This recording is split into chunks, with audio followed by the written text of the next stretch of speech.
What did you want to do with those people in a specific and practical sense? What, if you could have been in charge of preventing them from dropping dead on the trading floor, where would you have started?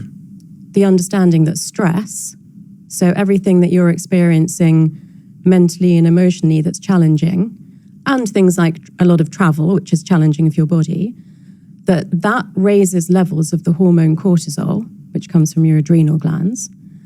And that cortisol courses around your blood through your entire body and brain. And the brain has receptors for understanding what's going on in terms of threat to your survival.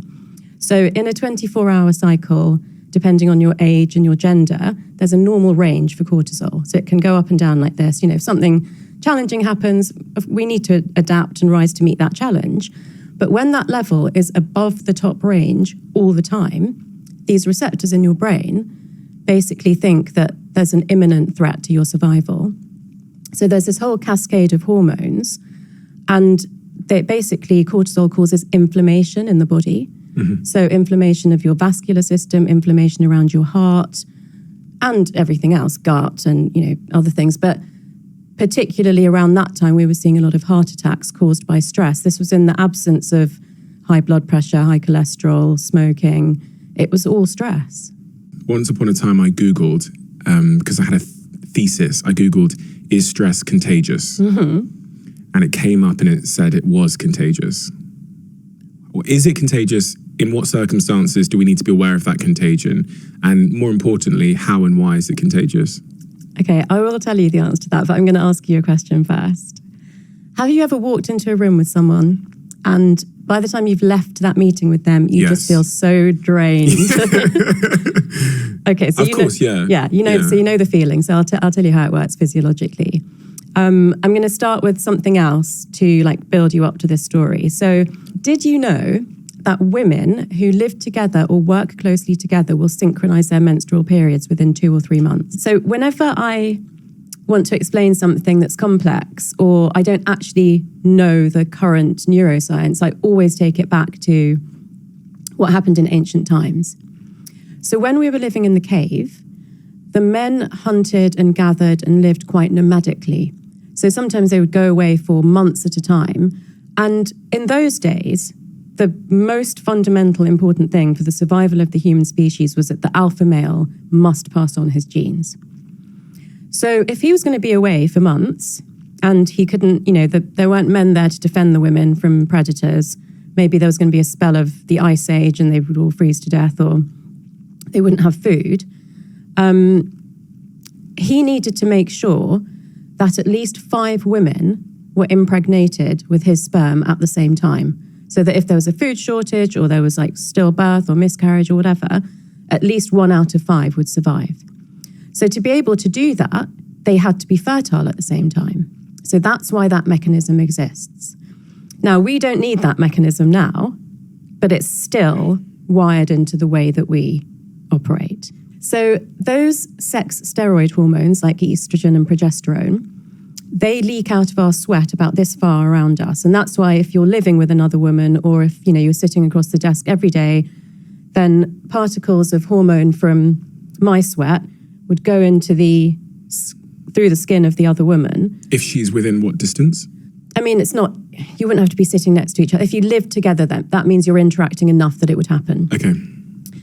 So particles but not if you work together.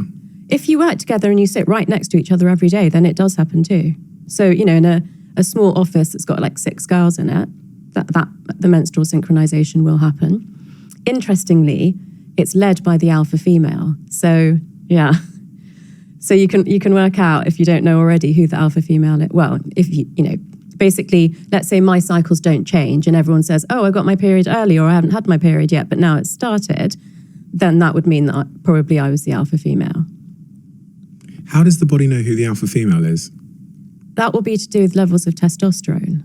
Why does that matter who the alpha female is? Why does it matter that they sync up with her? I don't know if it really matters. I think it's just a case of physiology. So it's a little bit like in the troops of gorillas, the stress levels of the silverback gorilla affect the other gorillas more than gorillas who are peers to each other. So we have a natural hierarchy. It must be related to survival as well. So she was probably the person who the alpha male was going to impregnate first. Probably. So everyone needs to kind of fall in line because when she starts having sex, they need to be ready. Yeah. Okay.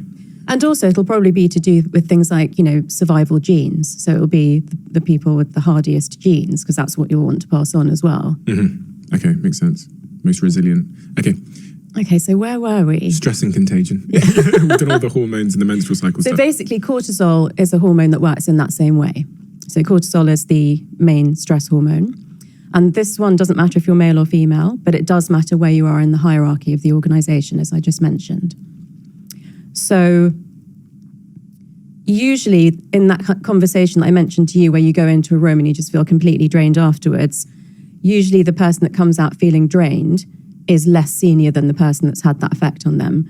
And that's why this is so crucial to leadership, because your stress levels as a leader, as a CEO, are going to have more impact on everybody else than the rest of the people put together, basically. So managing your stress is obviously important for you, but it's important in terms of what happens to other people. And the first issue I came up against was CEOs and CFOs that said, well, I won't show them that I'm stressed. I won't tell them what's happening with the numbers. I won't display emotions in front of them. And I said, they're still going to know physiologically. It's going to impact them. So now you really have to do something about it.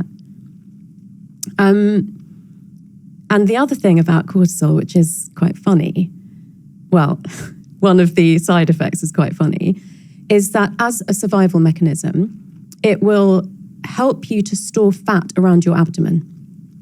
So, again, in the cave, if you were potentially going to not find food for a month, then if you had extra fat around your abdomen, you could digest that and survive till you could find food. So with my clients in financial services, it got to a point where as soon as I walked into the room, they just lift their T-shirt up and say, now you know how I've been in the last month. So stress causes belly fat?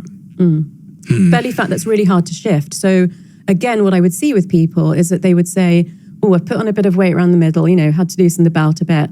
So I've started eating less, I've started exercising more, and I still can't shift it.